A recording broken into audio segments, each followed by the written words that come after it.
Dans la nuit étoilée de Bethléem, une étable accueillait la naissance de Jésus.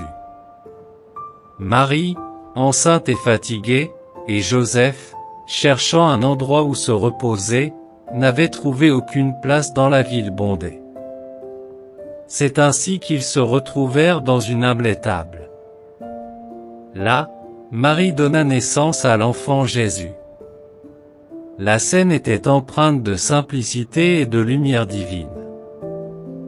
Des bergers, guidés par un ange, accoururent, émerveillés de découvrir le Sauveur, et rendirent hommage à l'enfant dans un cadre d'une beauté paisible, loin des fastes d'un palais.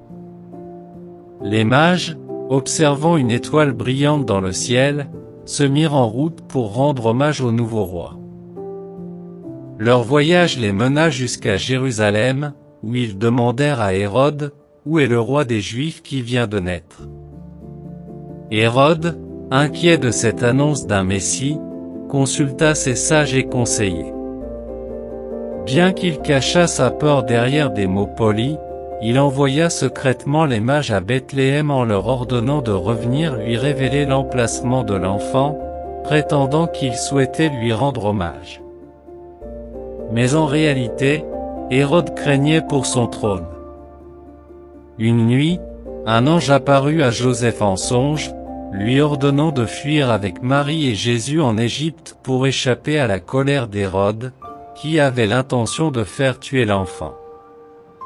L'angoisse se lisait sur les visages de Joseph et Marie, mais ils obéirent immédiatement, prenant la route du désert avec l'enfant Jésus, loin de la menace qui planait sur leur famille. Pendant ce temps, Hérode, frustré par l'absence des mages, donna l'ordre terrible de massacrer tous les garçons de moins de 2 ans à Bethléem, espérant ainsi éliminer la menace du Messie. Les soldats envahirent les foyers, emportant des enfants innocents dans un élan de cruauté aveugle. Les pleurs des mères dévastées résonnèrent dans la nuit, tandis que les ténèbres s'abattaient sur la ville. Mais Dieu veillait toujours. L'ange apparut à Joseph une nouvelle fois, lui annonçant la mort d'Hérode et l'invitant à retourner en Israël. Après la mort du roi tyran, la famille revint. Cependant, apprenant qu'un autre souverain régnait sur la Judée, Joseph décida d'établir sa famille à Nazareth, en Galilée, dans un endroit plus sûr. Jésus grandit ainsi, loin des dangers immédiats de la royauté en place. À l'âge de 12 ans, Jésus se rendit au temple de Jérusalem, où il étonna les docteurs de la loi par sa sagesse. Il les écouta et les interrogea, dévoilant une compréhension profonde des Écritures. Quand ses parents le retrouvèrent, inquiets de sa disparition, Jésus leur répondit simplement, « Ne saviez-vous pas que je dois être dans la maison de mon Père ?» Cette réponse, bien que mystique, laissait présager la mission qui l'attendait. En grandissant, Jésus commença à enseigner. Il se rendait régulièrement dans les synagogues, mais ses paroles dérangeaient. Les pharisiens, les scribes et les autorités religieuses voyaient en lui un trouble fait. Il prônait un message radical, parlant d'amour inconditionnel, de pardon, et de la venue imminente du royaume de Dieu.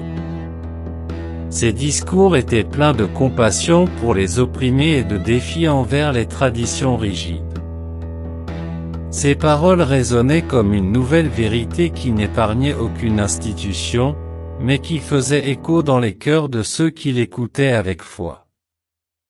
Un jour, Jésus se rendit près du Jourdain, où il chercha Jean-Baptiste pour être baptisé. Jean, étonné par cette demande, répondit, « C'est toi qui devrais me baptiser. » Mais Jésus insista, déclarant qu'il fallait accomplir toute justice. Lorsque Jésus émergea des eaux, un événement miraculeux se produisit, une colombe descendit du ciel et une voix divine s'éleva, disant, « Tu es mon Fils bien-aimé, en toi j'ai mis toute ma joie. Ce moment marqua le commencement officiel de son ministère. Le voile entre le ciel et la terre semblait plus fin, et la mission de Jésus devenait plus claire, même si l'écho de ses paroles n'était pas toujours compris par tous. Ainsi débuta la vie publique de Jésus, entre mystère et révélation, entre controverse et adoration. Il ne chercha pas le pouvoir terrestre, mais offrit une voie nouvelle pour les âmes en quête de rédemption et de lumière.